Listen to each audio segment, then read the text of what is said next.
Run, party, repeat. Welcome to the East Coast Adventures Dirt and Vert podcast, where we talk all things running, racing, and training to help you get ready for your next big adventure. Learn from our successes and our failures, and have fun at the same time. Join us right here every week with inspiring guests who share their captivating tales from the trails. And remember, nobody cares. Run faster. All right, welcome back to the Dirt and Vert podcast. I'm David. And I'm Matt. We have a very special guest today. Y'all probably know her face. You've seen it a little bit if you were following Big's Backyard Ultra and Tracy Outlaw making a few posts about her. But Meg Eckert. Meg finished Big's at 362.5 miles with the assist. But not only that, as we just discovered a few minutes ago, that is not Meg's longest distance. So Meg actually has even done 6 days at the Dome where she did 526 miles. So I can't wait to hear more on this when we get into this part of the podcast. But Meg has been running for a little over 7 years in ultras now. If you've ever looked at her ultra sign up, she's a very decorated runner. Over 40 trophies, if I remember seeing right. Yes, 47. Meg, you're definitely a very talented runner. It's just a huge list of accomplishments. You also did not tell us that in your 6 days in the Dome that you were first place. I guess I should have assumed that with 526 miles, but we'll get into that later. But Meg, if you don't care, tell us a little about who you are and how you got into running. Well, thank you guys for having me on. I'm a school teacher. I'm a school teacher. I live here in Santa Fe, New Mexico, and I have been running for, like you said, about 7 years. I started running. My husband asked me to, we were dating at the time. He asked me to run a half marathon with him. And I said, sure. I was running maybe 2 miles a day, 2 miles every other day. And I ran this half in San Antonio, Texas. It was cold. It was miserable. It was just, it was everything. The wind was blowing sideways. It was raining. It was just not the best racing conditions. And the race wide, half went to the finish, and then the marathons kept going, and I wanted to keep going. It was this horrible race, but I wanted to keep going. And from that moment, like, I looked at him afterwards. I'm like, I think I want to keep doing this. I'm like, can we find the next one? And it's constantly been, even then, a matter of finding the next one. He convinced me to try out trail running shortly after that. And within months, I did my first trail race, and I loved the trail community. They welcomed me in, they welcomed us in. And I got sucked in. I just couldn't get away. It became such a part of my life. Drank the Kool-Aid. Exactly. I found out what was at the aid station and said, hey, I'm going to keep coming back to these. Trail running does have the best food, hands down. And they're constantly coming out with something new. There's the aid stations with the special request, and you show up and there's a pizza or Gatorade. Yeah, I think I think it was Yeti 50 this year. Maybe it was Yeti 100 last year, but one of the two, they had like bacon wrapped pickles and all kinds of stuff. Like it was like being at a restaurant. I was like, this is great. So your very first race was what distance? It was a half marathon. It was on road. Okay. And you didn't have any issues like finishing? No issues finishing. I went out at a very conservative pace and kind of knew what I could hold based on it. We did like an 11-week like runner's world training or something. And I kind of knew about what I could hold, and I turned out like everybody's sets a goal usually for their first half, and for me, I wanted to go sub 2 hour, and if I could do that, I was happy. I think I did an hour 57 something, and I was happy. Like I was right on pace for where I want it to be. So pacing from early on has been a skill that I've been lucky enough to have most of the time. I think it's worked out for me one race so far. Yeah. It doesn't usually work out. It's so hard to get to the It start is. line, and there's all that energy, and there's everybody psyched to be there, and you feel it, right? You feel all the energy in the air. Be much better now. Like used to, I would just go out and I would, push and push and push until I blew up, and then I would get it back under control and keep pushing. And then this year, I've done much better at pacing. So we'll see how my next race goes, but I'm trying to be much better. I mean, there's an art to it. There truly is. To be able to, especially in 100 miles, like running a half marathon or a marathon, you can, you got a little more forgiveness, not much, but, it's when you're doing 100 miles, if you go out just a minute too fast on your pace, and, even if you're being conservative, that's going to catch you, because especially if you've not been training for that. And it's a fine art. So the fact that you started all with that in the very beginning, I mean, that's a blessing. Right. But I also joke, I do have that governor that tells me, oh, you're going way, way, way too fast. Like you cannot hold, like a 5K, I'm horrible at a 5K. I go into a 5K and there's something in my body that says you should not run this fast. You must slow down right now. So, we all have our strengths. Mine is not in the speed for short distances. Well, for the distances you are running, you've got it dialed in. Yeah. So leading into your half marathon, then what got you? So you said your husband got you into like trying out trails, and then you kind of got hooked. When did you discover the world of ultras, and how did that come about? So oddly enough, I was introduced to ultras. I had stumbled upon a book in 2005, and I can't remember the book off the top of my head right now. I wish I could, but it wasn't Born to Run. It was another one, and I read this book, and I believe it was about Badwater. And so it was already in the back of my head of people do these crazy distances. They do these crazy things on foot. They run through the hottest places on earth or the coldest conditions or these high mountain peaks. So it was already in my head that people ran on trails, and that there was kind of a draw to it already. It was almost unattainable from reading the book at the time. Like, okay, people do that, but not me. Once I got exposed to trail running and kind of stumbled into it, that book came back to mind. Ultras came back to mind. The idea that some people go further. So if I can do like a marathon on trail, is it possible that I could be one of those people that could go further? I was really expecting you to say Born to Run. It was not, and I wish I could remember. I wish I could remember the book. I think it was Running on Empty. I think that was. Yeah. Okay. I've read that. Yeah, I've read that. That's a pretty good book. It is a pretty good book. I'm trying to remember who wrote that though. Wasn't it? Well, we don't want to say that first. It's fine. Well, look, while we're talking, he's got it. Yeah, there's two books that have like really been inspiring for ultra runners, like bringing them into the sport, and it's usually Born to Run or Can't Hurt Me by David Goggins. That's the two I always hear. So it's nice to actually hear that there was another book. There's a lot more. There's so many good ones.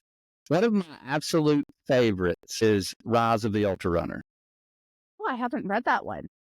It's written by Adherinand Finn, and it is really good. And it's about how he gets into stage races. He's actually he works for a media company, but he gets into ultra running. He was a really good marathoner, and it's about him going all the way. He actually races UTMB.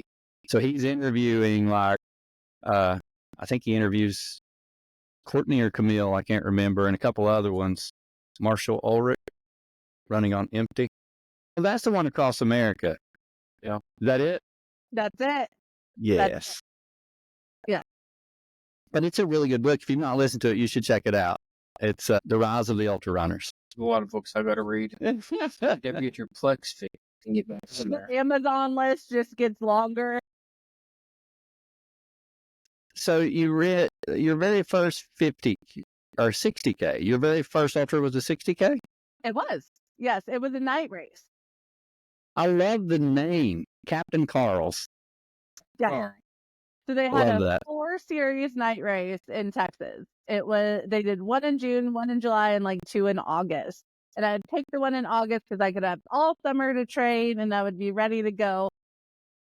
And so training for this night race throughout the summer and then using a headlamp for the first time, and it was the experience. That go. I forgot to change the batteries. Got a little frustrated because I couldn't see the trail very well. Was wondering why I couldn't see the trail very well because the 8-hour headlamp doesn't actually last 8 hours when you're using it on high power. So you don't fall. Yeah, that's so misleading. So I'm guessing at this time you lived in Texas because your results go to Texas for a long time. Yes. I lived in Texas until 2019.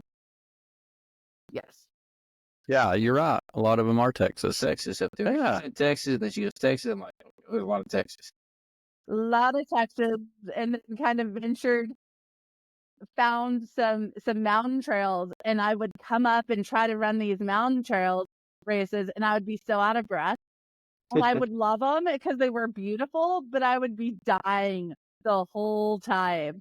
And so when my husband and I got married, we decided to just move in the same year. And so we moved here to Santa Fe, mainly just to be at higher elevation and have mountains in our backyard. And like, I love these mountain races, but I didn't want to die in them every time. Props to people who do it. And gosh,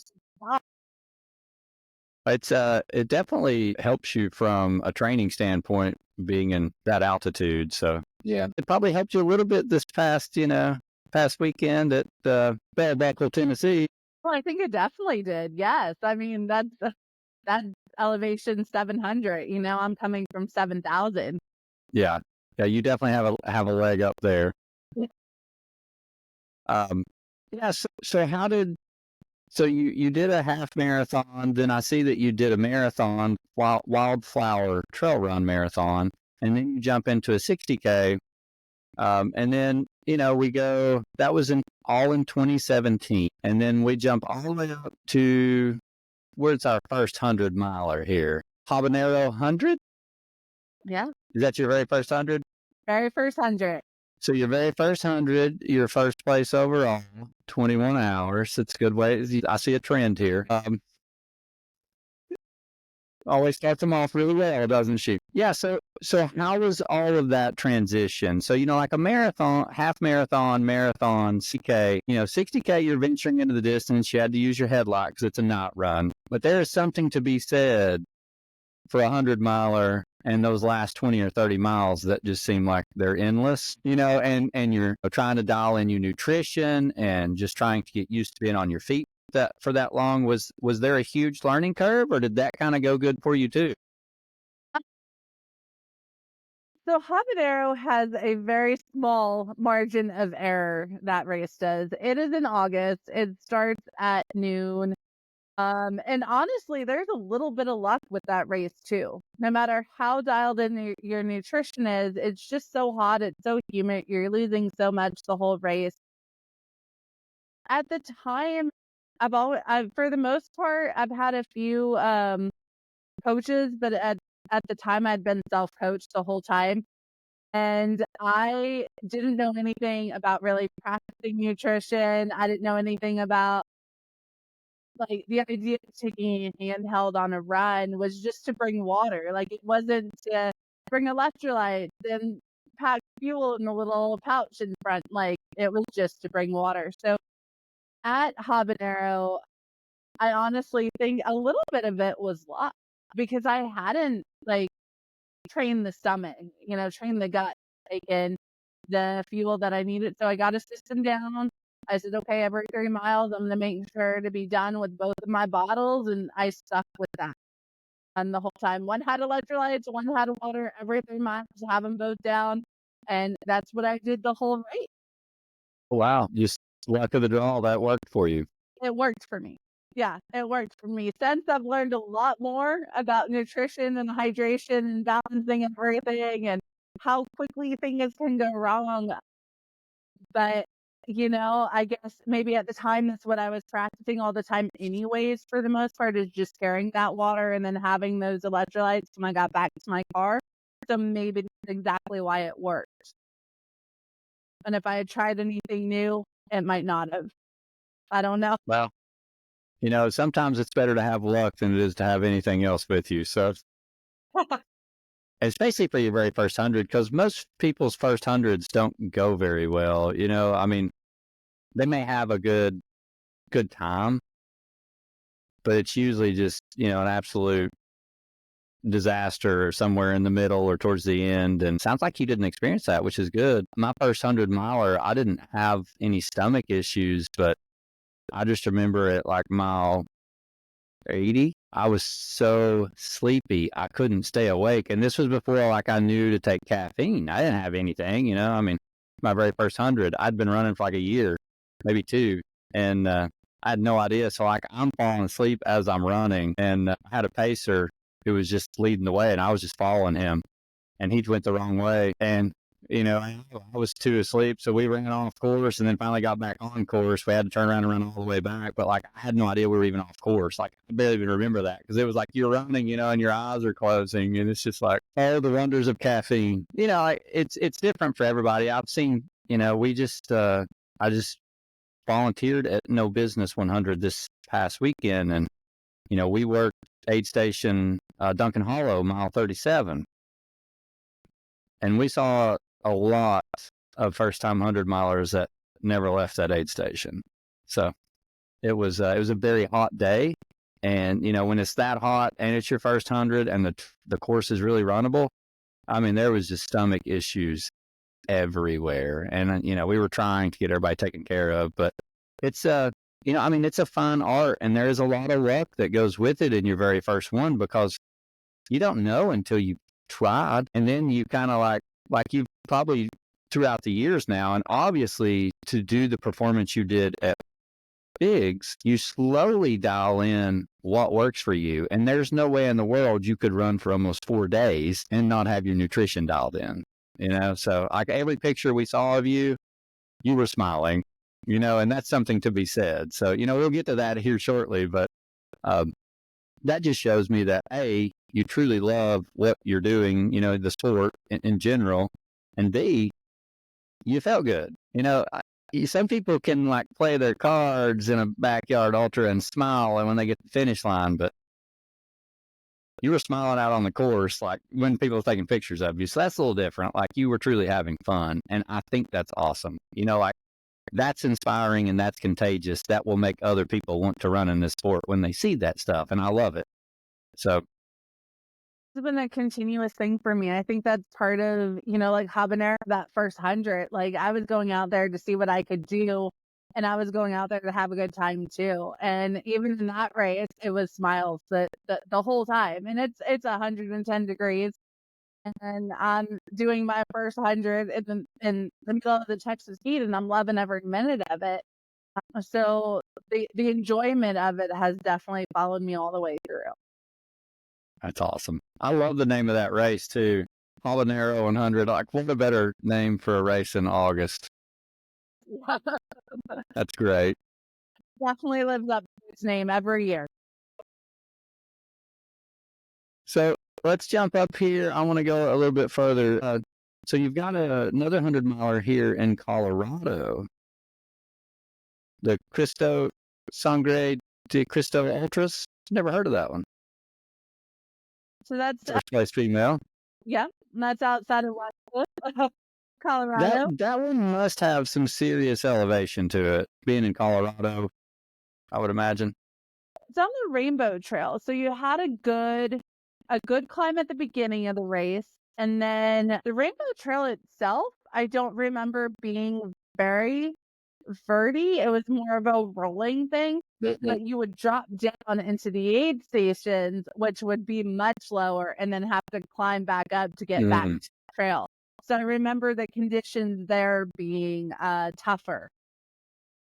Yeah. Well, I figured when I saw your time of 29 hours and you being first place female, I'm like, that must have been a tough course. And we had just that was our first year living at elevation too. We had just moved a couple months prior. It took me a while to adjust actually to living at elevation too, and it took me a full year. So it could have been an adjustment period too, but that was a tough race. Oh yeah, well, I mean, and that's the fact that I was looking like you finished first place in 29 hours, which means 7th overall.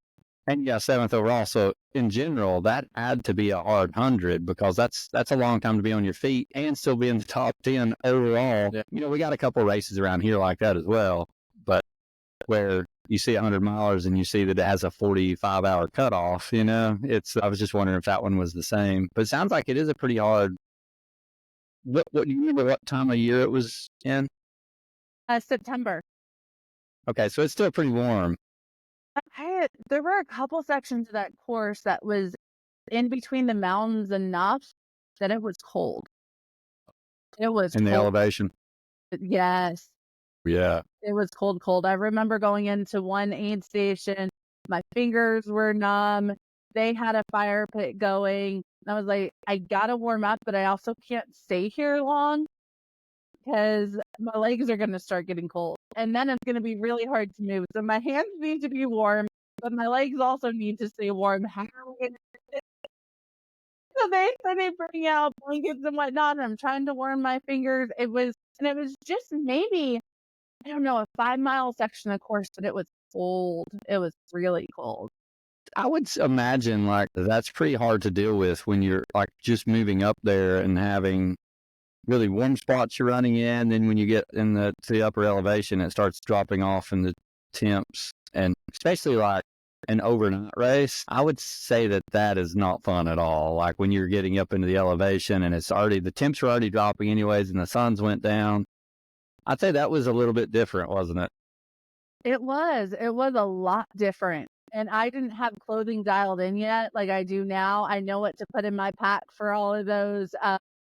I've probably actually gained more clothing now just for the different weather conditions in winter or even fall. But at the time, I just had very minimal. I still had my Texas gear. When I got tested in Colorado, it did not work when it was 30 degrees. Shorts and tank tops. Yeah. Did not hold up. That's just like what we would do. Absolutely. I mean, it truly is just learning. Everyone you learn something. It doesn't matter how good the race goes. You always learn something. So That is so true. It's something that we're always trying to get better at. And just when you think you've got it figured out, you get humbled. So, you know, you've got several 100-milers on here, several 50-mile, 50K, 100K, but I want to jump up and talk a little bit about your 6 days at the Dome. So that's a huge accomplishment. And where did that even come from? Like, was that like a bucket list thing, or was this just like you look at your husband one day and you're like, you know, I'm going to go run on the track for 6 days. Do you want to join me? No, we showed up. We showed up at a race in Houston. And met Joe Fiat, who had started the original 6 days in the Dome in Alaska. And I'm Wow. Yes. So we're running together. He and I are chatting, and he's like, "Hey, have you ever thought of doing a 6-day race?" And this was a couple years ago. And I said, "No, I've never even considered it. Wasn't even on my mind." But he starts chatting about the 6-day race that he had started in Alaska and now is in Milwaukee, Wisconsin, and starts talking about what it's like to run 6 days on a trip. And he finishes up with, "You have good form and pretty good pacing. You might do well at a 6-day race." So he plants that little seed in January. And so I'm like, okay, I'm just going to follow 6 days in the Dome. I'm going to give him give them my email, and they'll just let me know when registration is open, and I'll decide then, like, if I want to do it. Well, of course, registration's open. They send me the email, and the little birdie's back in my head going, hey, you might be good at a 6-day race. So immediately I was like, okay, I'll just register and I'll worry about like training for this and all the details later. So I registered in November for 6 days, and it just started the journey to get there, started the training to show up at 6 days in the dome. You know what I love the most when I'm just sitting here staring at your race results is that you did a 34-hour race in April and ran 136 miles. You did a backyard ultra in May and ran 200 miles. And then in June, you ran 526 miles. So in 3 months, you ran what?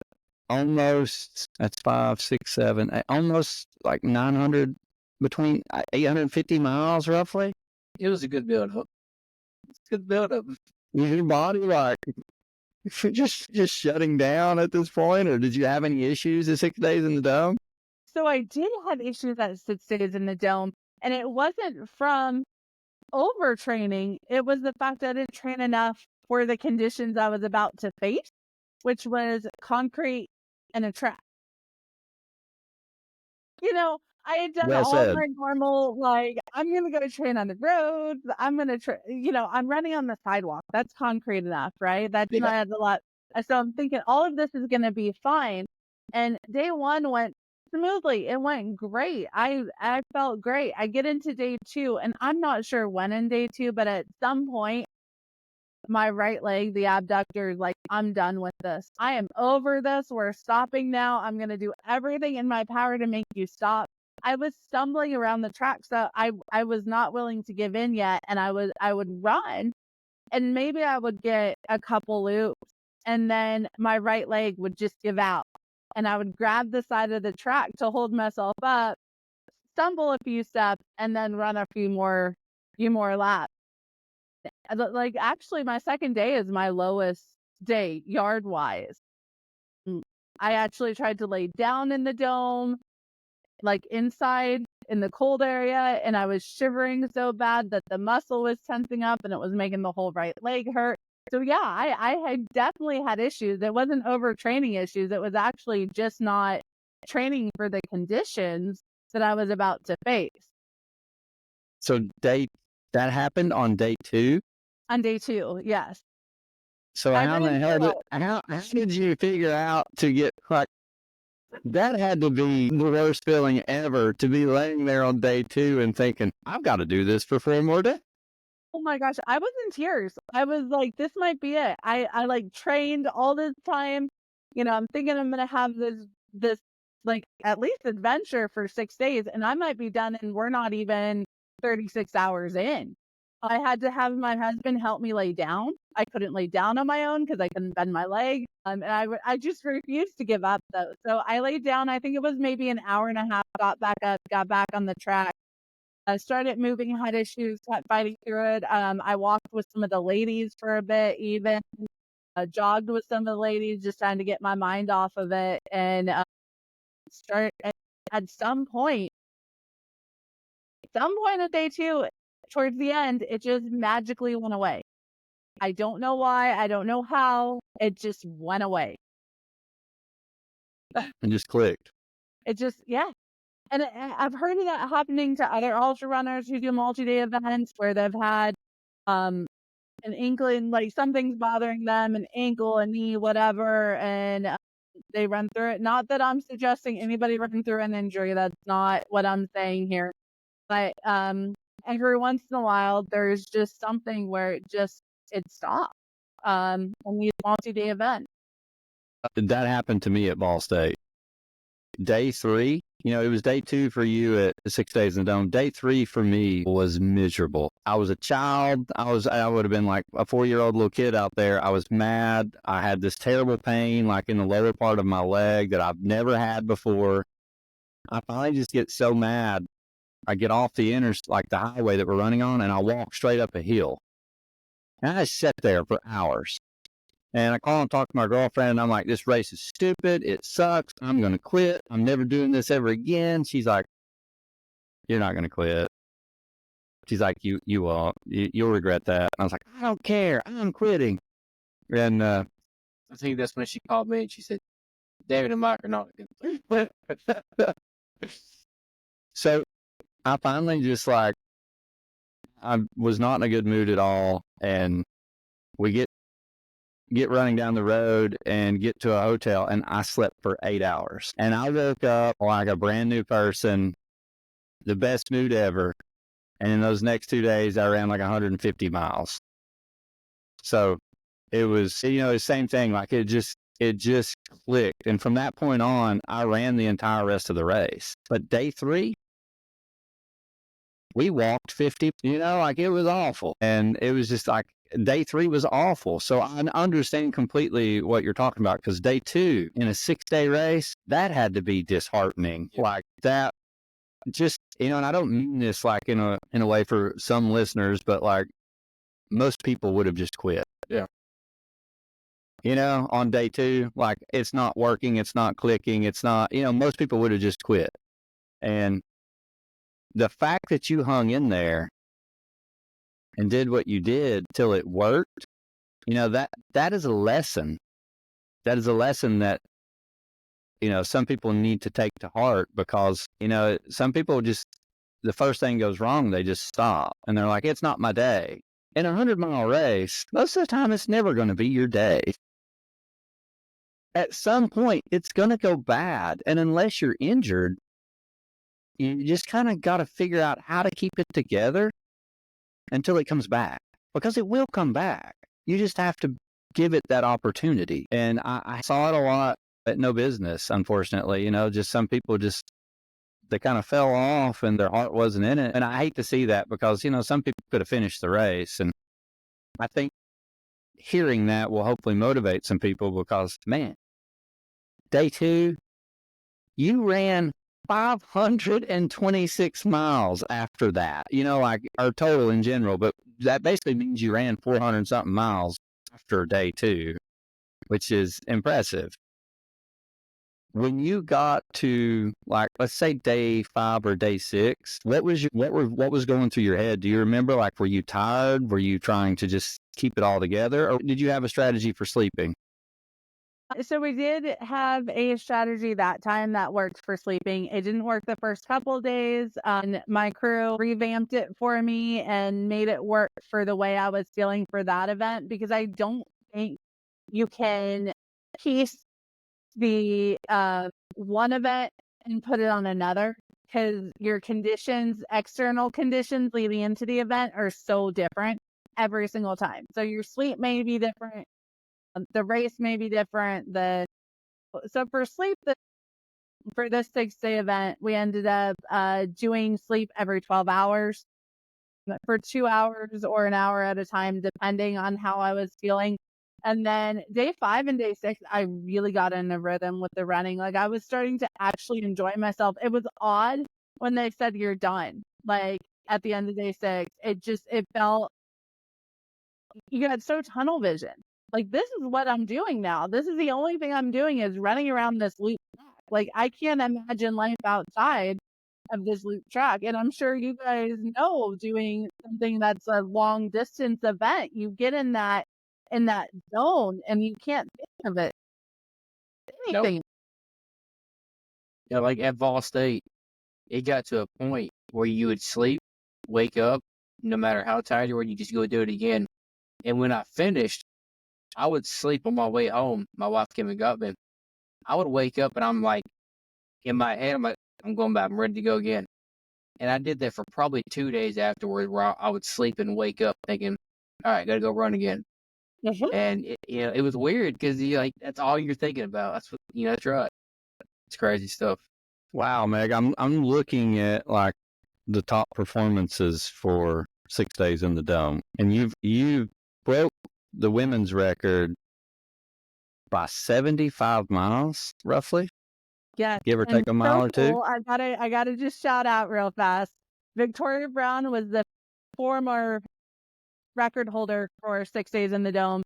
and she was present at that race because she was coaching one of the ladies who was also running. So it was so cool to get. How many times do you get to meet like the person that was the record holder or whatnot? It was so cool to get to meet her. And just we took photos afterwards and everything, and she's an amazing athlete and human being, but it was just a really, really neat opportunity. Well, and that says a lot about her for the fact that she was cheering you on and took pictures after the fact. Because some people would, might get upset for you breaking their course record. But again, ultra running is different in that way. You get a lot of camaraderie. So that's pretty awesome. I mean, yeah, you annihilated that record. That's pretty amazing considering now that we know day 2, you were basically crying and laying on the side of the track, like not wanting to run.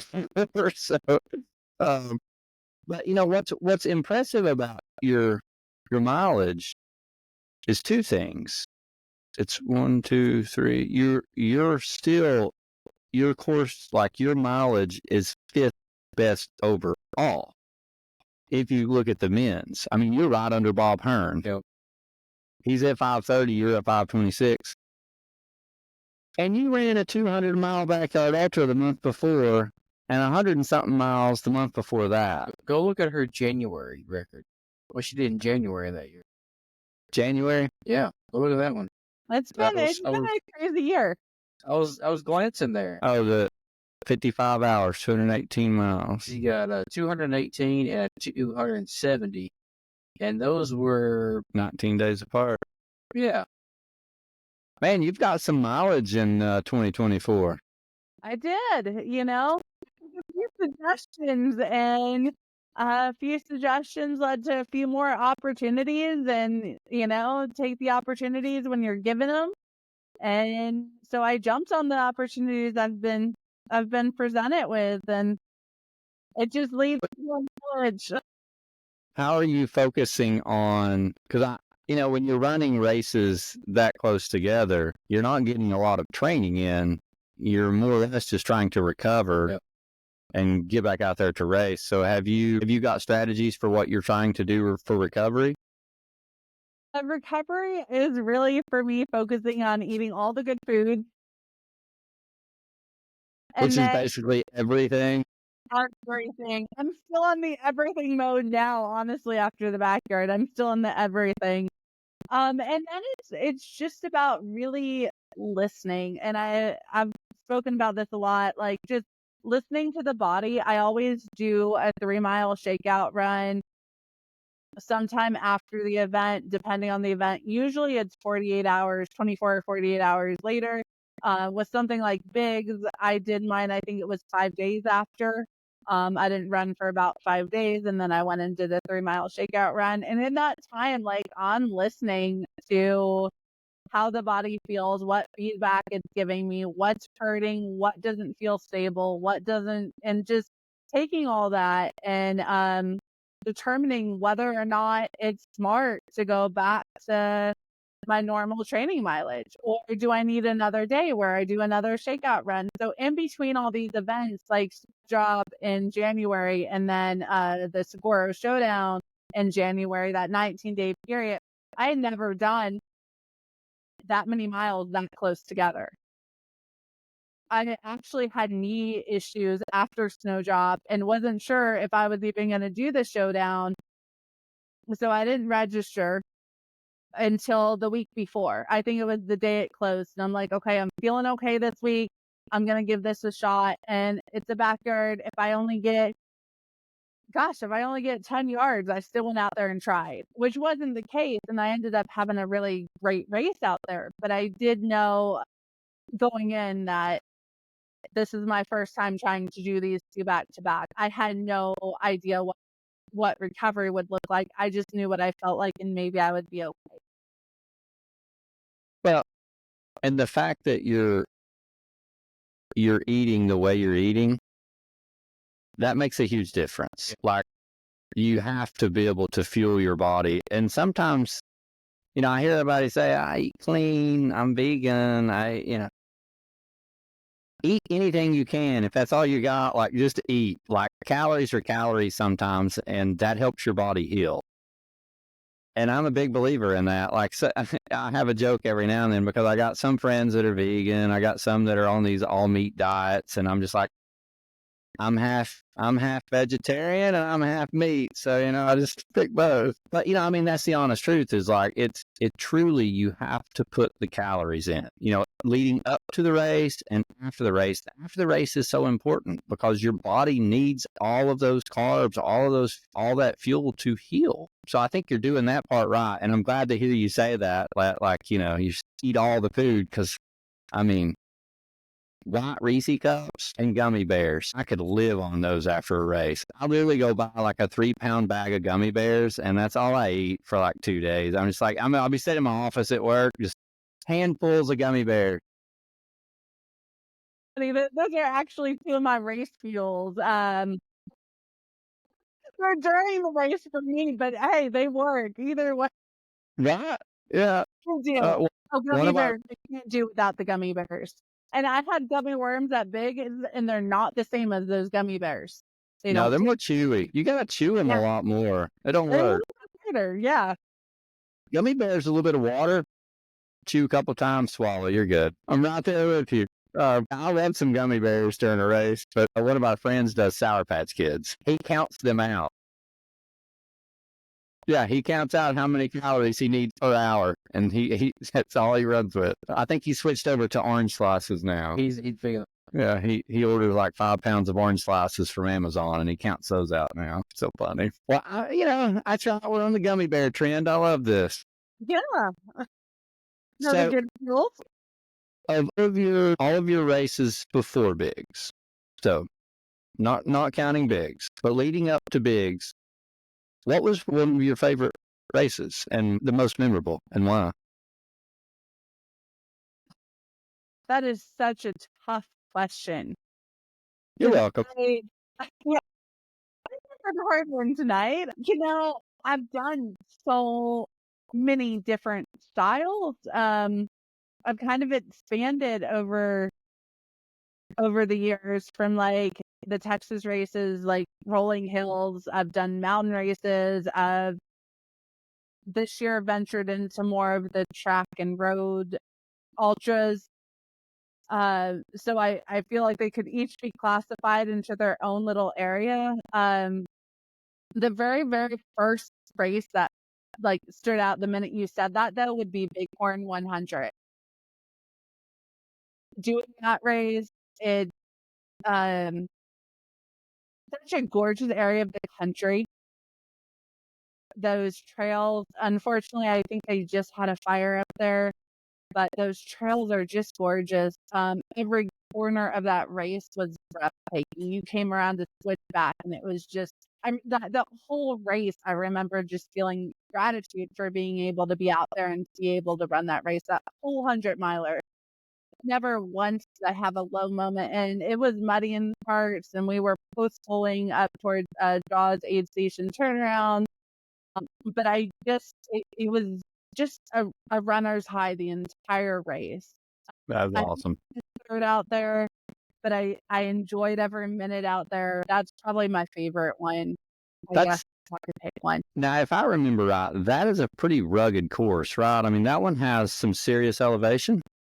It does. It's a hard rock qualifier. It is, I think, 18,000 feet. It's an out and back course.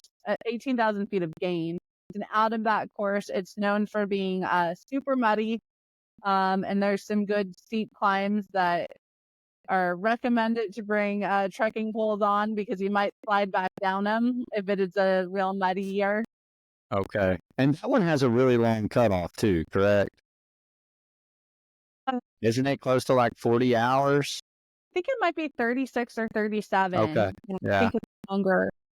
I don't know much about the race other than my buddy Casey. He told me about it because he ran it a few years back. We ran Blood Rock together, and he dropped from Blood Rock. And he was so upset about dropping from Blood Rock that he drove home and signed up for that race. He was so mad he signed up for this one so that he could get ready for Blood Rock the next year. And he did this race, and then he come back this past year and did Blood Rock and finished it. But I remember him telling me, like, I was laughing at him because he was so mad. And he got, like, he went over 50 miles at Blood Rock. And what was funny about Blood Rock is it's 22,000 feet of elevation gain, and it's a loop course. And that makes it really hard when it's a loop course because it's, you're coming back to your car every time.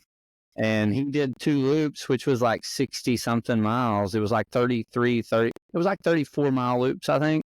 So the second loop, he comes back to his car and he's left. And he was at like 60 something miles, but I think he was just done. He was sick. And I messaged him after the race because I had no idea he had left until I come back on my last lap and I'm like, okay, she's gone. But you can drop down from that 100-miler and just get a 50-miler finish, and they give you this big medal. It's not a buckle, but they give you this medal. And I told him, I was like, dude, you could have just dropped down and got the 50-mile medal. And he sends me this text back, and it was so funny. I'll never forget this. He's like, I would have thrown that damn thing in the woods. I do not deserve no medal. And then, like, the next day, he sends me a screenshot where he signed up for the Bighorn. And I'm like, hey, we even heard of this. So then I start looking it up. I'm like, oh, bro, that's going to be a hard race. And I remember him telling me about the mud. Like, it was, I guess, extremely muddy. Did that wear on you any when we were doing that? We had a little bit drier of a year, I think, than they typically do. And it didn't seem to bother me.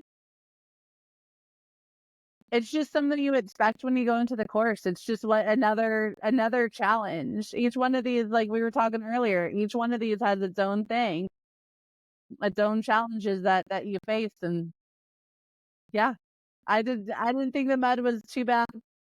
We did come across a moose. We did see a couple of rattlesnakes, so the wildlife was fun. But no, it wasn't too bad mud-wise. Well, I got one more question, and then we're going to jump into the backyard, into Biggs. Of all of your 100-milers, what's your favorite? High Lonesome. How lonesome? How come? That bird design. I've seen that buckle. It is pretty awesome. It's a beautiful buckle. I don't think I saw this buckle. You've not seen Matt's Googling now. Council's just finished that last year, right? I think he did do that one. Another tough, beautiful race too. Out in the Sawatch Range, I go out there every summer and hang out there. It's just, it's beautiful country, and there's so many trails, and you can go forever, and you can be up high above 12,000 feet for a long, long time. That's awesome. Well, and you've got another really, hard one on here, which is Angela's Crest 100. See, and that was another one that I was about to say too. It's so hard to pick because Angela's Crest, I loved every moment of that race too. It was hot, it was brutal, it was, yeah, but I loved every single minute of that course too. Well, and overall, like, I got to say, for most of your 100-milers, you're usually, it looks like most of the time you're top 10, if not podium. So, I mean, that distance seems to be like, you seem to be dialed in pretty well with the 100-mile distance or further. That seems to be like really where you shine. And the further you go, the better you get. And that's really cool. Like, that's probably something you're still learning yourself. But I mean, you've obviously put that to the test this year with your race results that we're looking at. I mean, you've ran some large distances and some incredible distances between short periods of time. So that's pretty impressive, Meg. Yeah. Kudos to you. Definitely a new adventure. All those miles, and yeah, even training miles have gone up obviously this year. They started increasing last fall just by default. And I felt good, I added some miles. It felt right. It felt like that's where I was supposed to be. So I added some more miles the next week, and then I would back off a week and keep building up. And so I found that I think my sweet spot. Everybody has, I feel like, a sweet spot in their training mileage, and that may be 40 to 50 for some people, that may be 70 to 80 for some people, but there's a sweet spot, I think, where people feel best in their training mileage. And for me, I found mine. And that might change in time and that changes with life. But for now, I think I got that dialed in. I have to agree with you. Your results speak for themselves. So let's talk about bigs now. And what I love just looking at your race results right now is like, man, most people, if they got into bigs, they would do nothing other than just focus on training in like August and September. But not Meg. Meg is going to go run Angeles Crest 100 in August and Run Rabbit Run 100 miles in September, and then just go on the bigs in October. So It's all about the buildup. I think I see it. right. It's about the buildup. So tell us about bigs. I believe this is your first year actually running at bigs, correct? You've done backyard ultras, but you've never been in bigs. So tell us about the experience and what your goal was going in, and then we'll just kind of walk through it. So yes, this was my first year at bigs. My first backyard was in January, so I'm still very, very new to backyards. Bigs was my third one. I didn't really register that I was going to be running bigs until I think showing up in Tennessee and like setting up the canopy that day is when I was like, oh, this is really happening. Like I'm really running tomorrow. So it didn't click at first. And I don't know if it's because of all those other races I had in the schedule, or like I was training for it and I knew I wanted to do well out there. I just wasn't focused specifically on bigs, I guess. But going into it, I had spoken with Jennifer prior to, and I said, hey, I'm thinking it might be really cool if we both went after the world's best mark together. Like, I know you hold it now. I think you're an incredible athlete in person. I would love if we could do this together. So she and I had actually spoken before about going after the woman's best. And so that was the first like goal, I guess. Going into bigs was like, okay, if I can't do anything else, I would love to get that. I would love to get that there. And ultimately, the thing that's really cool about the bigs format or the backyard format in general is it's two runners going as far as they ultimately can go at the end. And so I wanted desperately to be one of those final two, if not the last one standing, was my ultimate goal. I had no other there was no other goal in there. I wanted to be the last one standing and was going Awesome. after that. Yeah. So you never put a mileage goal in your mind. Never. I think that's extremely smart Yeah. going into this race. Yes. I mean, and I can understand that, running a backyard and doing it for a mileage goal too, where you have the structured pacing and everything, and it's lined up for you. I want to do 100 miles in 24 hours. Like I get that also, and that's I think what makes backyard very appealing. Yeah, I think it is like it's a good like gateway into trying to run a 24-hour 100-mile. And I know some people sign up for a backyard like their very first one, and they may have ran 100-milers, and that's like their goal is to try to get that 100 miles in 24 hours. Because I mean that is hard. That's hard for some people to get, and this race kind of teaches you that you have to slow down or you're just not going to do it. Yeah, and that first night is rough. That first night out there, your body is fighting everything. It wants to go to sleep. It wants your normal routine. We were so quiet, the whole team, the whole first night. We had been chatting all day, and we got into the first night, and I think everyone was just focused on just making it through. Yeah, and that's the thing about a backyard too, is like just like any backyard you show up to, the race doesn't even start for 24 hours. So when you show up at big, the race isn't going to start till day 3. It's completely different. So like, that first night, you're probably like, oh, I got to do this for 2 more nights before we even get to the race. But it is kind of cool that that you all are a team running against the other countries, so that's kind of a cool concept to have in a backyard. So that was probably pretty motivating at the same time. It was. We all became very, very close. We all shared stories, throughout the time out there. And when we started losing people, I mean, of course we missed the points, but the people we had got to know so well. It was even hard when we were down to like the final 3, and the 3 of us were all running together, and we were talking, and we're like, how are we going to handle this now? Because we've been running together and getting to know each other so well over the time, and we're running for Team USA, and we want points for Team USA, but it is now turning into a backyard because there's 3 of us left. Yeah. So what do we do from here? And we must have contemplated that for about 3 or 4 hours.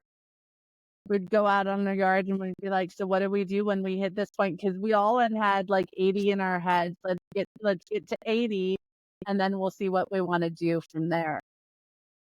We'll run to 80 together, and then we'll decide. So starting at like 76, we start talking, what do we do when we get to 80? What's going to be? And it was a tough decision after that, we decided to run as individuals.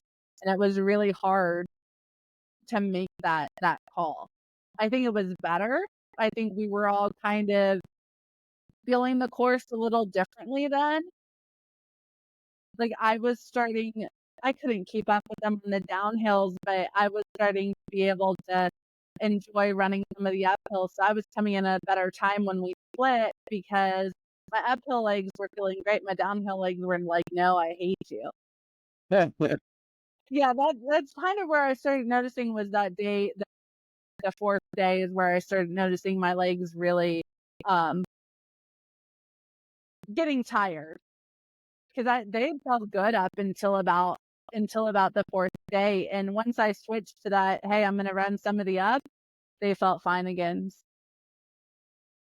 Just needed a flip flop every once in a while. Like, hey, you got to learn to adapt. yeah, It looks like you've done that well. So what was your strategy for food and hydration? So food, my big main food was sandwiches, actually. I did turkey and pickles on mayonnaise on bread, or bacon, pickles, and cheese on bread. I'm gonna expand that though, because that worked. Need more sandwich options. I really actually wanted them, and it's usually hard for me to take in anything other than like snack foods. I'm a real food person, 100%, but I'll stick a lot of times to those quicker, like Reese's, gummy bears, Fritos, like the quicker foods to eat and get out with, and not go with the real food. But the sandwiches were a game changer in this, and I had actually had them in the 6 days and knew they had worked for that, and I enjoyed them. That's great. Yeah, I translated that into the backyard. Do you have a certain hydration that you use, or do you just kind of whatever you're feeling?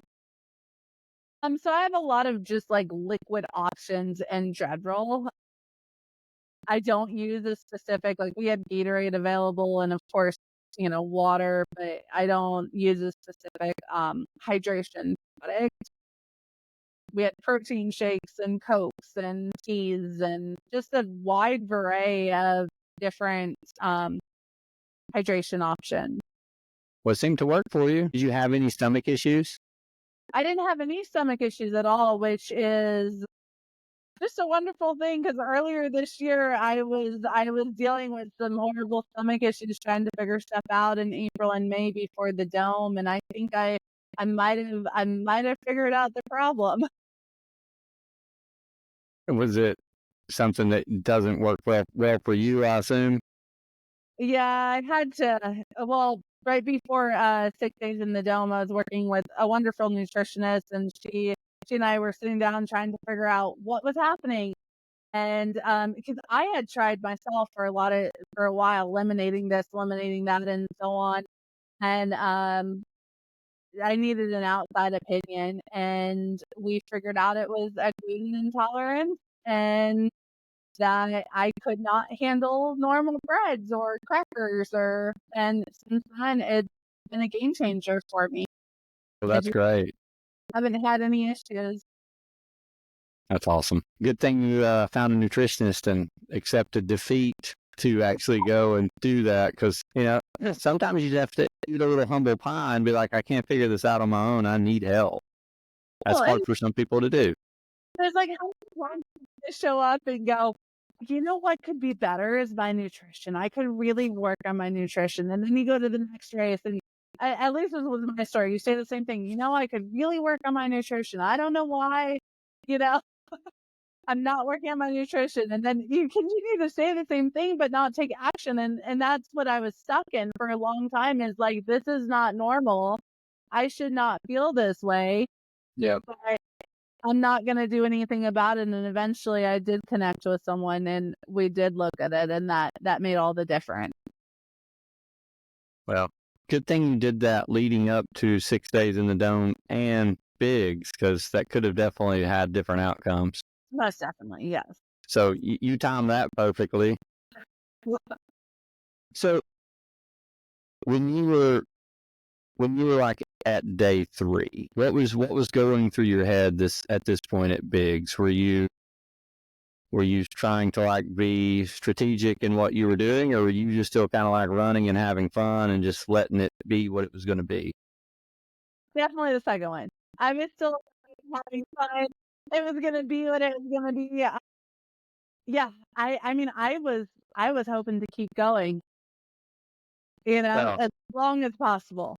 I was going to say, you looked great. Like when we were all following along, and when it got down to you and Scott, it was like, oh, wow, like you never saw that coming. And I'm not saying against you and Scott or anything like that, but, I was expecting it to be Harvey and Piotr and Scott and you. And, I figured there would be like 4 or 5 people running for days, like, that group. So when Jen Russo dropped out, and then Harvey dropped out, and it's just kind of become a snowball. And then all of a sudden, it's like you and Scott are running, and we're like over 300 and something miles at this point, and I'm like, wow. And then I'm seeing pictures of you and being, in our running group, we're like talking about, Meg and Scott, and then all of a sudden I'm like, she may win, like, and then you break the overall women's record, you surpass that, and you're just seeing all these pictures of you just smiling. They sneak in there, and she's just sitting there drinking a Coke, just smiling, just sitting there. Yeah. And I mean, they were talking about you on the course, like, we had people there that we know, and they were like, yeah, she's just, she's as nice as she can be. Like, that's not an act. Like, she's just coming in super kind. And I was like, I think one of the most, what I remember during that is watching the video, because I watched a lot of it as I was working. I was watching, and you came in. I think it was just you and Scott left, and you only had a few minutes to get in, and you come running around that corner, and you run straight in. I think you sit down, you started getting your stuff, and you went right back out. I'm like, hey, she's going to give it everything she's got. And that video, then after that, I saw the video, people started making reels out of it. But seeing that live and then seeing you just push it, like he said, she could win. Because you know how people are. Yeah, I didn't know how Scott was. yeah, I mean, you were strong the whole time, so it was fun to watch. And leading up to, you timing out, what was going through, like that previous lap and that lap, what was you experiencing? What was going wrong? Were you just kind of like finally starting to crash, or was it more like muscle pain and just running 300 miles? Yeah, it was entirely my left calf. Everything else was great. I had even told my crew, I was like, if I can make it to the night, I told them on the trail, if I can make it to the night, I can make it through the night. Like I was very confident. Mentally, I was pretty much as much in check as you can be after being up for 86, 87 hours. So I mean, I was there, you know, but 86, I went out on yard 86, started down the descent, could feel the calf really tight. And I'm like, oh, let's see if I can kind of shake this out. So I walked the first descent, which is kind of steep. And once it started to level out, I started to try to pick up the pace, and I was able to kind of hobble the leg loose, right? So I came in running on the 86 yard. I think that would make sense. 87th yard, feeling really good. I'm sorry, that was the 87th yard. And it was loosened up and so on. Went into my tent, slept, got back up, got back in the corral, was ready to go again, hit the road, started to run. It wouldn't loosen up. So I walked down the hill, tried to run again, wouldn't loosen up. I made it to, I think, the half-mile mark in about 15 minutes. And I'm like, this is not, it's not going to happen. It's just, I sat there. I sat on the side of the road. I think, for 10 minutes, just going, this isn't going to happen. This is it. I couldn't get it to loosen up. I sat there, even like I sat on the side of the road for a little while, and I like tried to wrench the cab, right? So I'm like digging my knuckles into it as hard as I can. Of course, and like it just wasn't. It was it. It decided it was done, and so I did the slow walk back up the hill to camp, and I was pretty emotional on the way back. I met one of the cheerleaders on the way back though. She was headed back to her house, and we stopped and had conversation for a minute, which was nice to have like a one-on-one before all the lights and the people and the crew and all that. Just had a conversation for about 5 minutes, and yeah. Well, at least you tried to work it out. That had to be a hard feeling to have, just sitting there knowing that like you've got to get this calf fixed or you're not gonna be able to make it back in. It was, and you know, I kind of wonder, because this was my second assist in the backyard, and I kind of wonder if, because they say like the person who wins is always left with that what if, right? How much further can you go? But I find like I'm still, as the assist, being left with what if. Like, what if I had run a few of the hills a little earlier instead of running all the downhills? What if I had run some of the up? What if this? What if that? So even as the assist, you're left with, well, what if? Because I don't feel like that even that was my full potential. Yeah. You feel like there's more in there that you gotta figure out how to get it out. Exactly.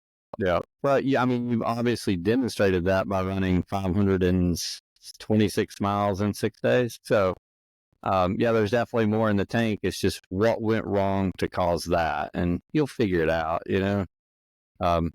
On me, as far as like trying to understand, because I'll get a calf cramp randomly in a race, and it's the most irritating thing ever. And, you know, like my Yeti 50, I got a calf cramp 36 miles in. And, you know, I was just like, well, we got to run 4 more miles. We're just going to keep running. But, you know, that's kind of like, it's like, what happened? You know, like I've been training for this race all year.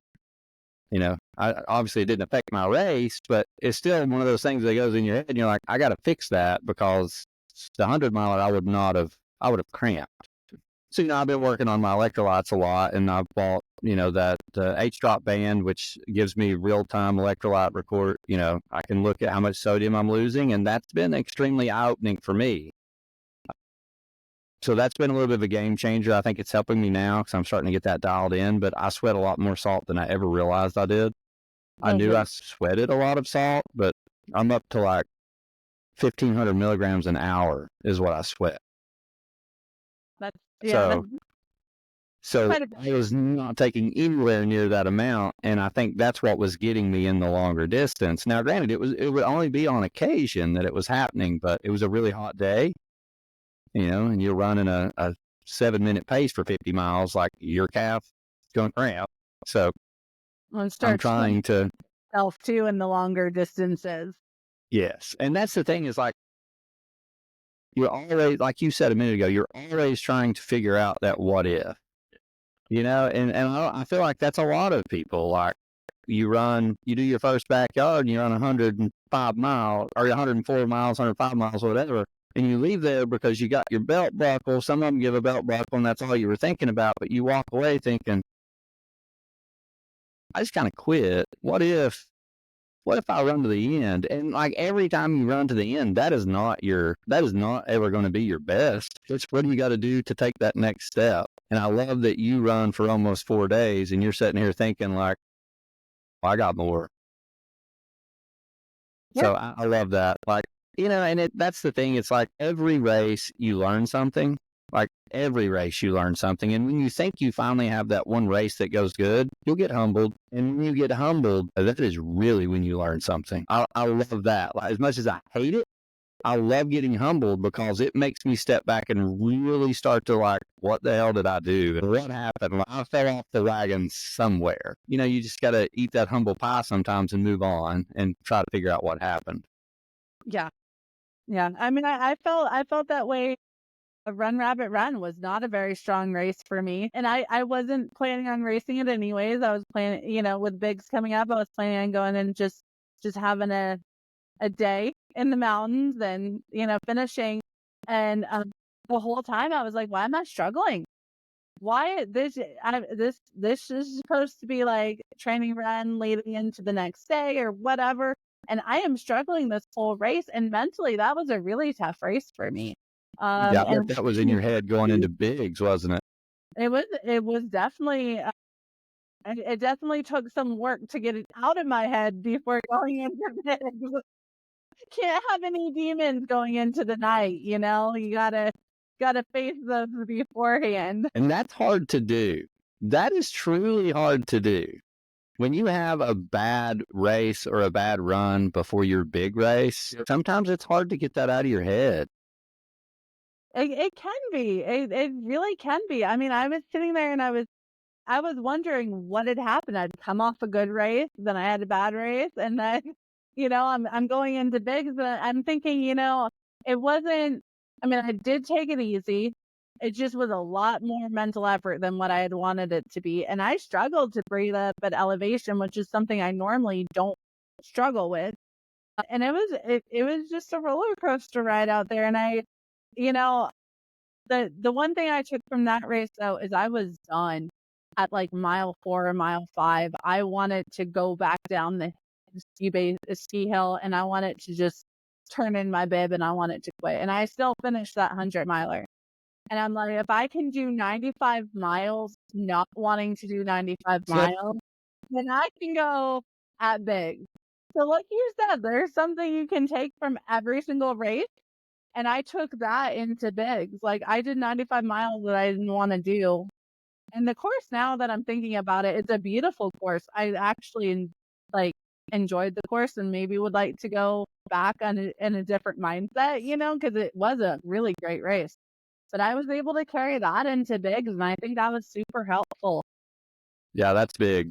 Like when you can make yourself keep going, knowing that it's going to just be a terrible day. That's hard to do. Days line up, and it's like today's a race day, and this isn't a training run. This isn't I'm going out, and just having a bad training run. This is a race day where I just don't feel it.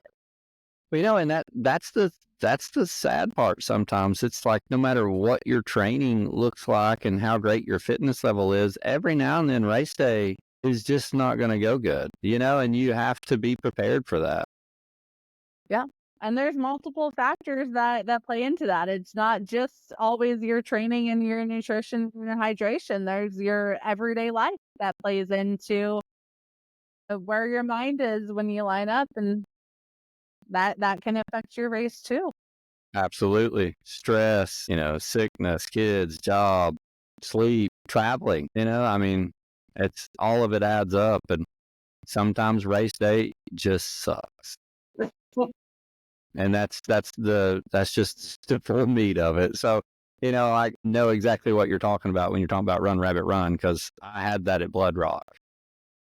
I did the first loop and finished it like 34, 35 miles, and I was just like,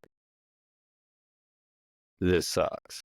And like, I think I even texted them. I was like, someone's going to have to go pick my daughter up because I'm going to be out here way longer than I thought. I was expecting like a 20 to 24 hour 100 miler, not 29, 30 hours. So it was, but just like you, I just did it and just gritted it out and made it happen. And you take away that feeling of like, it wasn't nowhere near what I wanted and wasn't my day, but I did not give up, because I say it a lot on this podcast and everybody's heard it enough, but I'll say it again. It's like, when you quit, that next day, when you wake up, that's the first thing you think about is, I could have finished that. Yeah.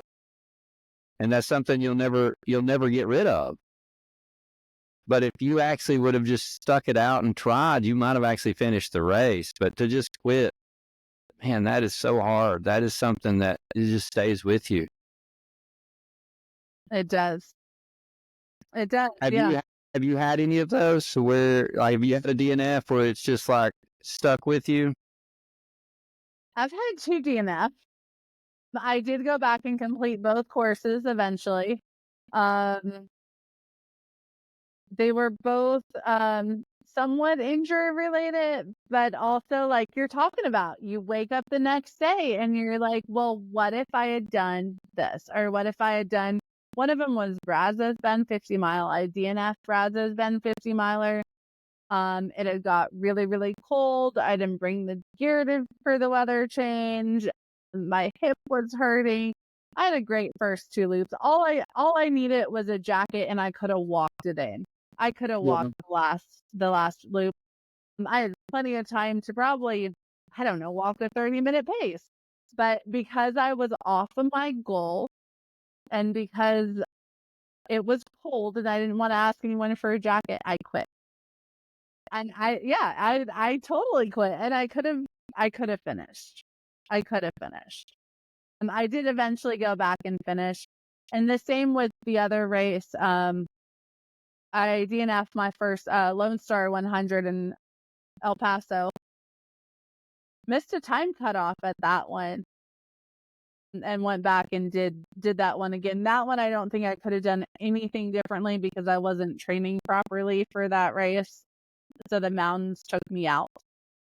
Well, and to get timed out in a race and you're actually trying, It happened. that's something that, you can have a what if, but there's not that regret of like, I just quit. Yeah. I gave up. Different And feeling. even and I don't know how you were, but even going back and finishing the race, all it did was make me mad. Like, to go back later and to finish the race, I was like, I could have done that. Like, why didn't I do that? Yeah. All it did was make me mad. It made me even worse to think about, because I was like, I just quit. I felt a little better about myself when I went and got it done. I'm like, now that's not hanging over my head at all. Well, I like your take much better than mine, It was though. like at Vol State last year, everybody was like, quit or whatever. Mary would call me and say, Mock and David are pitching a fit up here. They may quit. I never once thought about quitting. And the only reason I never thought about quitting is because I never want to do this again. And I knew if I quit, I would have been just like that the next, whenever I got home. Man, I quit. Why didn't I do this? So no matter how bad it was, I was like, I'm going to walk this stupid thing in. I got to walk, jog, sleep all the way to the finish line. I'm doing it, and I'm done. And that's what I did the whole time. And people were like, Matt, you thought about quitting. I'm like, no, because I'm not doing this again. So I'm doing it, not going back. I'm up here running, pissed off. Matt's back there walking, watching YouTube videos in a crowd. I'm like, he's just having a party. Oh, yeah, me, Kaz, and Logan were listening to comedy as we're walking down these long roads. and we jogged. We were telling stories, and I was sending them Snapchats, and I'm like, hey, I got to live the best I can out here because this is awful. That's the way to go, though, right? Yeah, Just turn that's the it only way around. I can do it. Because when I was miserable and I was just sitting back here, just like, soaking up my sorrows, it wasn't fun. But then when me, Kaz, and Logan were telling stories and just joking around, I was like, hey, we're going to be out here for another 200 miles. We got to figure this out. And you've already gone the distance prior too. So it's like, I don't want to do that distance again just to get to where I am now. I've had that thought. I know exactly what you're thinking. Yeah, I always have this thought in 100-mile distance or longer. And it's the one thing that always pops into my head, and it's the one thing that would just shut me up. Like, anytime my brain, it did not work in Ball State, just because of the fact I knew I still had like 150 miles left to run. But at 100 miler, it seems to it just seems to stop my brain. And that is like, miles 60 or 70, if something's like really painful and, it's, you got so many ups and downs in these endurance runs. But the one thing it automatically goes to is like, if you quit, you're never going to forget it. You won't remember any of this pain tomorrow. Very rare do you remember how bad that was, but you will remember that you quit.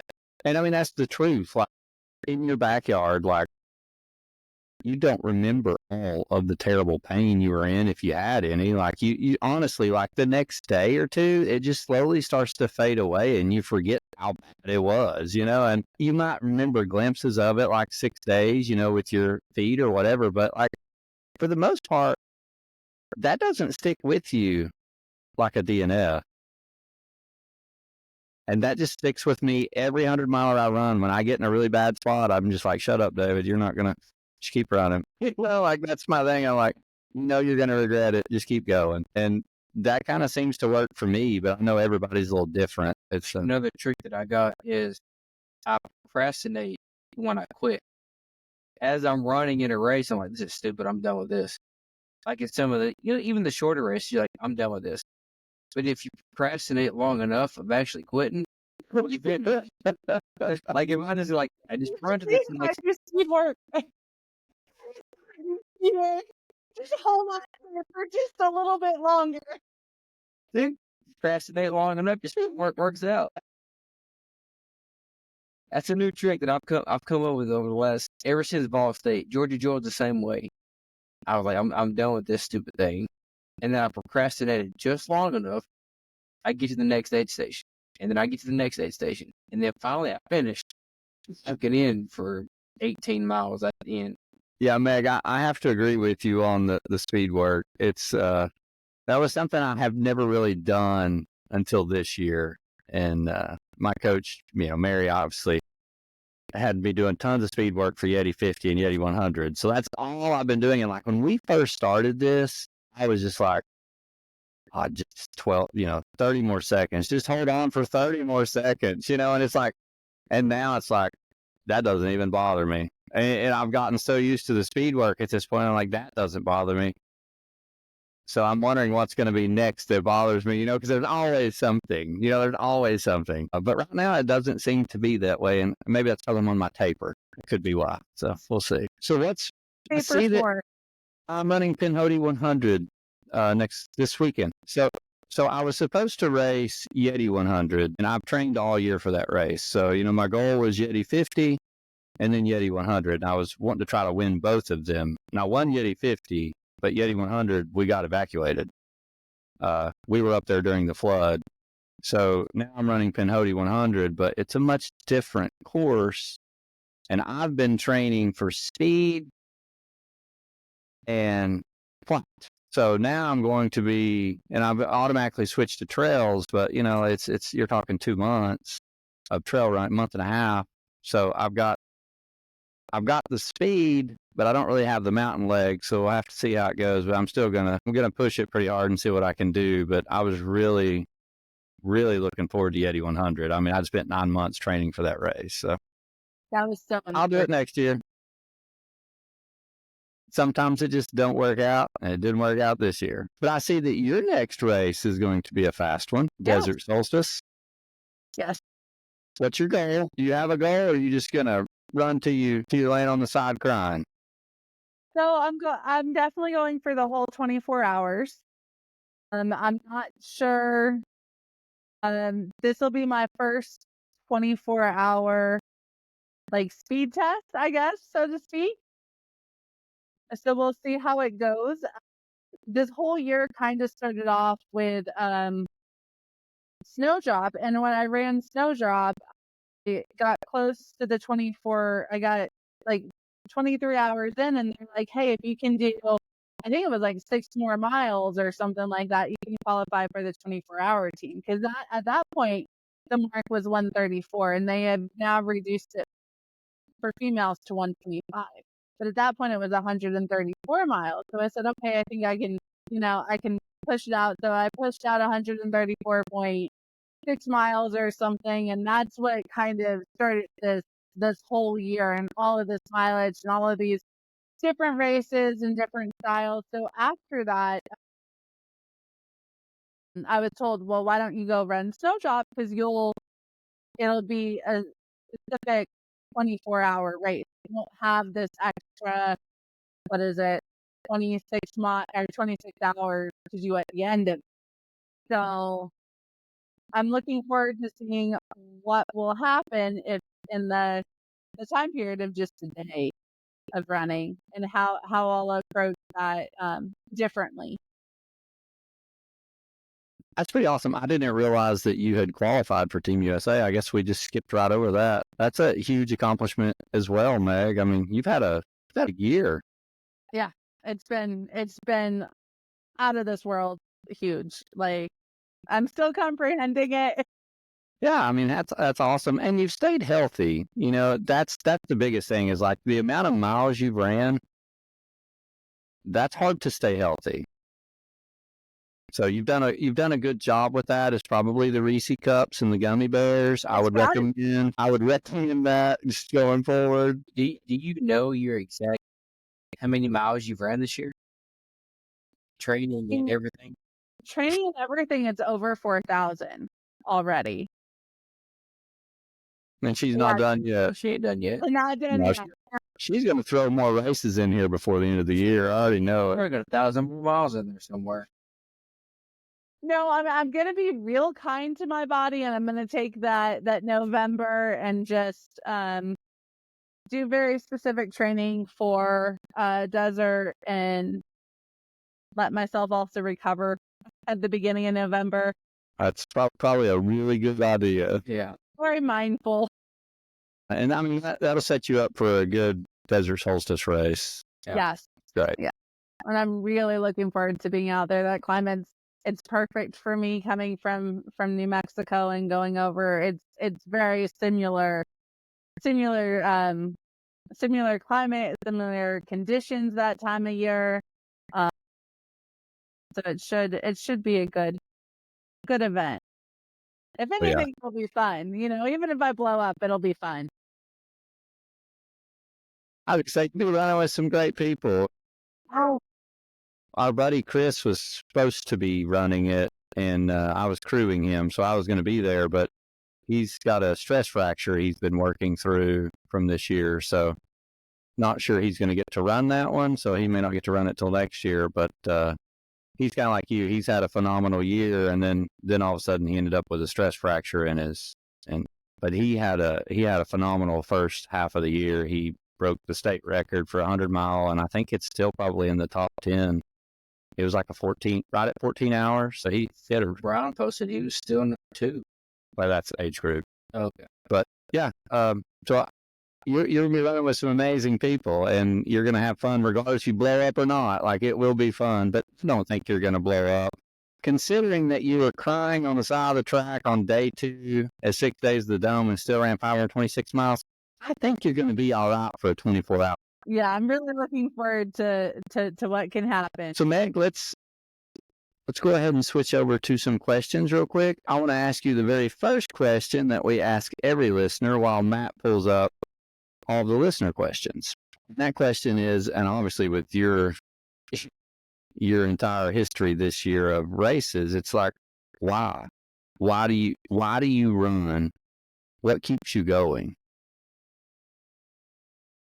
Absolutely love the process of just running. I love running. There's something, for me, I think it's one of the only times where I'm quiet and can think. I'm definitely a type of person who's doing 20 things at once all the time. And for running, it slows me down. I can appreciate what I am doing right then and what I am seeing. And it's time for me to think. It's time for me to process things. Yeah, it for somebody who's very ADD, I can really appreciate running because it's something. Well, I can relate to that very much. I have terrible ADD, and running is the one time where I can like try to solve a problem, get my peace, not let my mind be thinking about 38 things at once. Because if you do, you're usually lying on the ground on a trail because you're not paying attention. So it kind of makes you be present. And I love that. Like it's very meditative and just calming for, to slow your brain down and to help you like focus on the things you should be thinking about, because that's kind of where you go. It's like the big things. It is. It is. So I totally get what you mean. I can relate to that 100%.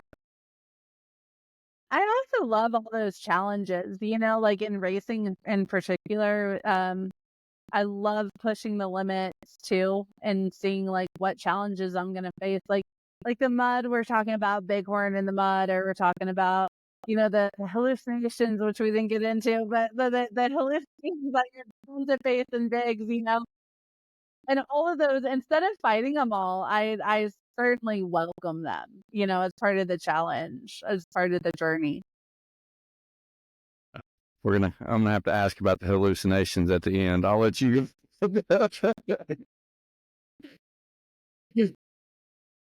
The first question I have is, what was your caffeine strategies during 6 days in the dome and in a backyard form?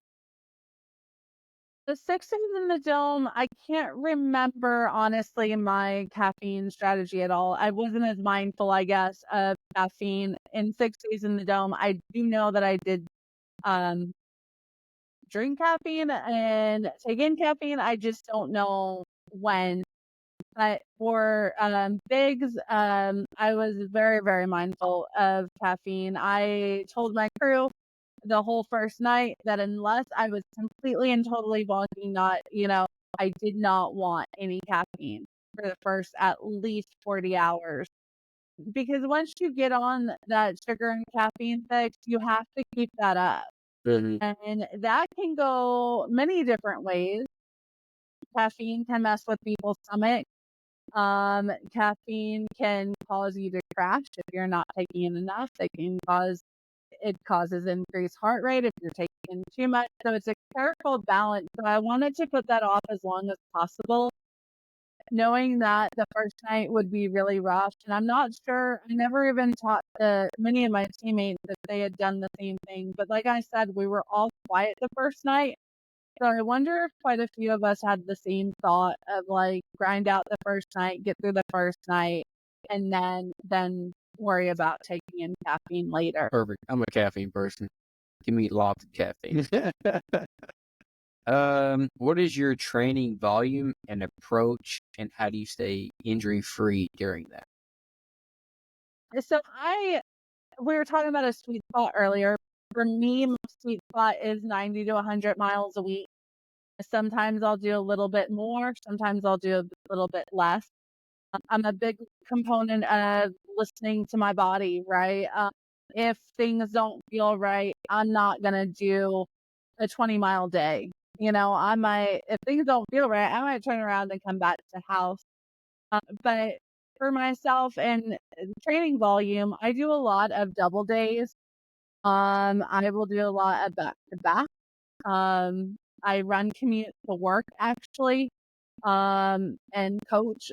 So I have my run commute to work, and then my period of time between work and coaching, and then my run commute home. So I'm doing a lot of back mileage, and I'm doing a lot of varied pacing too, because I'm not running the same pace with the kids that I'm coaching when I run with them as I am first thing in the morning. So I assume you coach cross country? That's correct. Yeah. I think that's like What age group? High school. The districts this week, we've been ramping up, and so yeah, we're excited. Are you prepping them for 6 days in the gym? That would be the worst event ever. It's got to be like 21 laps in the gym to get to a mile. Oh, it would be terrible. Terrible. So many. There would be a lot of tears shed on day one. Hey, we had to run through the hallways. If it was raining outside when I was in high school, we didn't run outside when it was raining for cross country. We ran in the school. It was off. I bet Meg makes them run outside. We should have ran outside. As long as it's not lightning, they want to. So let's go. We ran in the hallways. It wasn't fun. That doesn't sound fun at all. You have no traction on those floors at all. No. Sounds like to me they were pampered. And that's why Oh, it's raining, guys. Y'all can't go outside. that's why we weren't very good. We weren't very good. The next one this is a multiple choice. Ice cream, donuts, or Sour Patch Kids. Well, ice cream. Without a doubt, ice cream.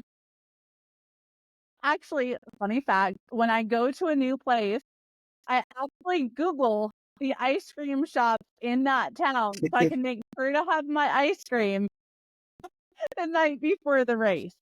Well, I can imagine this question came from the same guy we were talking about earlier that counts out his Sour Patch Kids. You would assume. I mean, Sour Patch Kids was the I mean, I would do the ice cream with the Sour Patch Kids on top. Yeah, sprinkles. Right. Yeah. I mean, That is racing fuel. there we go. The next one is, if you could line up for one more race and leave it all out there, what would it be and why? I like that question. I like that question, but that is a tough one. It'd be a 5K, wouldn't it? Well, definitely. Okay, let's do it. Because we're sending fours the whole time. No, I think I'm really drawn to the 6-day event. I think it would be a 6-day. I love that. Yeah, I don't know which one, but it would be a 6-day. Yeah, I feel like you wasted day 2, so you should try it again. It still ended up with 526 miles, which is amazing. Okay, let's see here. That's that section of questions. Now we're going to switch over to another section of questions. This one is, what was your fueling strategy at Biggs? I think we kind of went over this, but Yeah, so sugar, salty, sweet, real food, well, I guess I could add that I did like a 50-50 of liquid and real food. Didn't rely a lot on runner nutrition other than scratch shoes, but I did do a 50-50 where I would do 50% of my calories coming from liquid, Coke, ginger ales, teas, whatever, and then the other 50% coming from our Reese's and our gummy bears. Yeah, that's right. And you got to throw a little bacon in there because bacon just it should be in an ultra. Period. Bacon, Oreos. Yep. There you go. I like Oreos. See, Wow, she did have a lot of we questions. did. I think this is the last one I got. And I think we went over this with your detailed finish of, your calf. But they asked, what was your final decision that made you quit? What was your final decision? I guess it would be your calf. Yeah, it was my calf. The leg was not going to go anymore. Yeah, and that was very much out of your control. That's unfortunately like a cramp, like a real cramp. You're not going to run through it. No. No. I I'm still working on completely straightening the knee of the left leg. I mean, I ran today, maybe not. I mean, it's not painful. I was always told if it doesn't get worse, then you're good to go. If it's not painful and doesn't get worse, then you're fine. So I did run today. But yeah, the leg is still fighting me. Yeah. Well, I mean, and to be honest, if you would have tried to probably run much more on it, you probably would have done a lot of damage to it. Right. And I am, and I think a lot of us are judging in an ultra, like when the pain does come, is this a pain that is one of those things that I can run through and it's going to be fine? Or is it one of those things that if I continue to run, it could take me 6 months to recover, or I could tear something or whatnot? And my call in this case was I was probably risking more, and it wasn't worth it to keep going. But it really is. I mean, you make a great point. It really is a fine line sometimes to know injury versus just a pain. And, as much as you sit here and tell yourself, like, I'm not going to quit a race unless I'm injured, sometimes it's really hard to make that decision. It really is. Like, to know, okay, this is just this is going to go away in 10 miles. Yeah. I feel like that's something that you're always trying to work your way through. You do get better at knowing that the more you do it, like you really do, but it's still hard to know. But a calf cramp or like a glute cramp, it's really hard to just run, period, especially when your calf is cramped. Like it's miserable. So I feel your pain. It does leave you with the what if. Yeah. So, what about this hallucination? What did you see? Ninja Turtles or cows or sharks? Lasses everywhere. Variety of things out there, especially the third night. There's a section where you're running through these trees, and we have ponderosa pines here in New Mexico. Those are our biggest trees. Most of our trees aren't much taller than I am. They're more shrub brushes and everything. So these big trees in Tennessee were very not new to me, but I hadn't experienced running through them in quite a while. And so later on in the race, they turned into all sorts of hot air balloons. At one point, the trees were collapsing in on me, and I had to there were a couple times in night 3, I came in real fast, and my crew was like, what's going on? And I'm like, I just had to get through the trees. They're collapsing. Because it felt like the whole canopy was coming down. And yeah, there were some crazy parts. You would see, there was a couple of houses that lined the road, and you would look at them and you're like, that's not a normal house. It's some spaceship. And one of the houses, every single time I passed it, there was some angle that turned it into a spaceship, and there were people standing outside, and I'm like, what are they doing outside at 3 a.m.? Like, why are they green? Like, what is going on here? Well, yeah, there was multiple hallucinations they changed throughout the whole time. Actually, the worst one I was having though was when on the final yard, Scott was hallucinating too, and he was in front of me a lot of the time, and his headlamp would keep bouncing back and forth because he was looking at his hallucinations on the side of the road, I guess, and he would be looking up and side to side, and I was behind him. I just wanted him to stop because his light was just kept shooting off into the distance and would come back at him, and every time he turned his head, it kept doing that. And so this whole, 50 minutes we're out there, he's turning his head the whole time because he's seeing stuff, and his light is causing me and be like, he was probably like, I don't know, 30 seconds ahead of me or something, but it's still too far and you're too tired to say stop. It's funny how the people end up kind of messing with each other too as time goes on. That is awesome. Hallucinations. I think it was Lauren that we had on here when she won No Business. You probably ran with her at the Jackpot Ultra.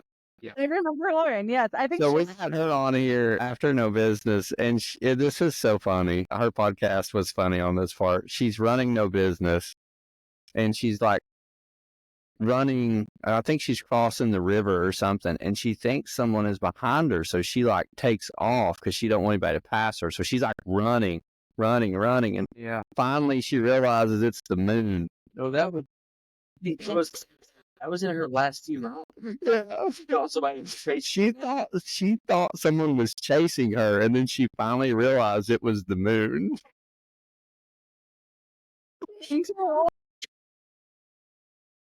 It was great. Well, Meg, thank you so much. This has been so fun, and you've been a pleasure. Thank you for sharing your story. Do you have any questions for us? I know you mentioned your next race is Pinoti. You got a goal? Well, I had a good goal for Yeti. My goal for Yeti was 13 hours or better. For Pinhoti, I have no idea because I have not been training for this type of race. I was looking at the records, and they're around 16 hours. I just really don't know. I think I can reasonably do 18 hours, but I'll just have to wait and see because I literally have no idea. We'll just have to see. I hope it's better than that, but I'm trying to be realistic too, knowing that I have not trained for a trail race at all, like not a mountain race. So, I ran on the trails literally this year, the last 2 months. That's it. Like it's all been road and like rails to trail because like that was my goal. Like I wanted to be able to hold an 8-minute pace for the entire 100 miles at Yeti. And that's all I've been focused on. And now we've completely changed that. So we'll just have to see. I hope I can get like 16 or 17 hours, but I just don't know. I could have a calf cramp because I'm not used to the mountain climbs at this point. So I'm like, Or it could be a fun adventure in the trail because you haven't got to do it that many times. that is true. I mean, and I will say, like, my last couple of trail runs have been really good. Last week's trail run, or 2 weeks ago, I had your Run Rabbit experience. I had to do 20 miles, and it was the worst 20 miles I've ever ran in, like, the last 2 years. It was awful. But since then, I've had great runs, and I'm like, okay, at least I got it out of the way. So I feel really good. I feel good about it. I just honestly have no idea. Normally, this is what's interesting too, Meg, is like I've never trained for like road and fast. All I've ever done is trail races. So this year I completely switched. So now I feel completely different in what I've been doing. So we shall see. I mean, I got a big goal. I just hope my legs can do it just from the elevation. I mean, I think Pinhoti's around 14,000 feet of elevation, so it's not terrible. There's going to be some decent climbs. Pinhoti. Yeah. And what are you? So, hey, somewhere between 16 and 20 hours. How about that? Good. You're gonna finish. That's right. There's no doubt about that. Oh, that's the goal. There's no doubt about that. So I just did Firewater 50K last weekend. It was all right.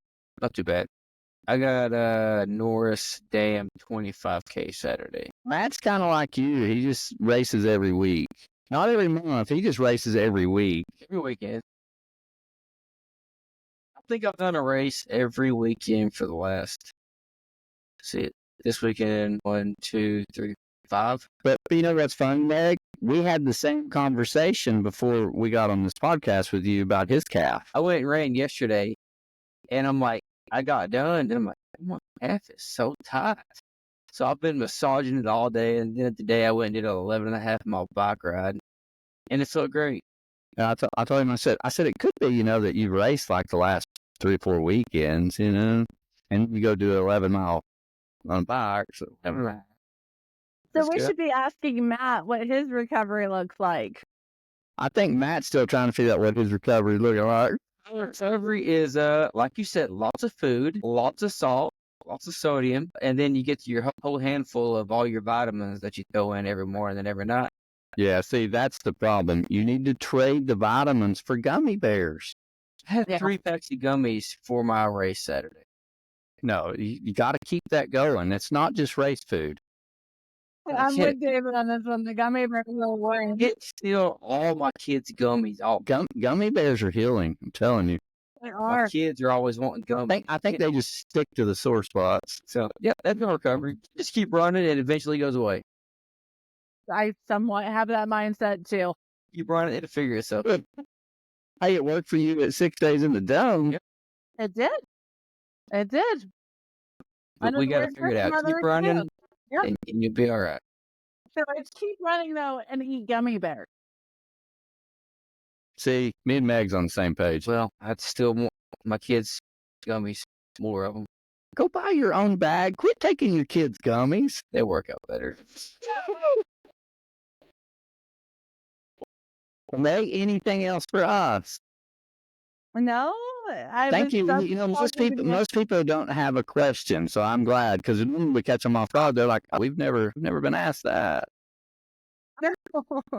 I like it. I like that you guys do that because it makes a two-way conversation. It makes it more That's fun. right. I mean, you got to learn a little bit about us too. Exactly. Well, Meg, honestly, thank you so much. It's been a really fun podcast, and it's actually been great getting to learn your story. And honestly, I had looked at your ultrasound results, but I guess I had not really looked hard at your ultrasound results. Like I had, breezed through them. I did not pay attention to all of the mileage. Yep. I saw some of them as I was skimming through and just counting like 100 milers and stuff. But yeah, 2024 for you is impressive. Not only just from a result standpoint and what you've been able to accomplish, but also just from a recovery standpoint of what your body's been able to hold up and do and maintain. Kudos to you for being able to fuel yourself through that. And I think that is something that a lot of people need to hear is that like you to have that. Like if you're trying to cut calories and race like this, it doesn't work. You have to have calories to rebuild and you've done it and you show that and you've been able to just better and better and better. And you've had some hard races. Likely some of those hard races are from the mileage, but you've been able to work your way through that.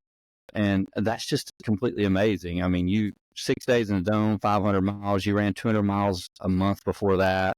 And, I think, 200 miles the month before that or 136. So it's just like fueling, recovering, and just working through things every race. And it's just impressive to see. So I just wanted to tell you, like, it's not only with your performance at Bigs and breaking the female record, you're now number 1 in the world. And that's pretty amazing to be the top female.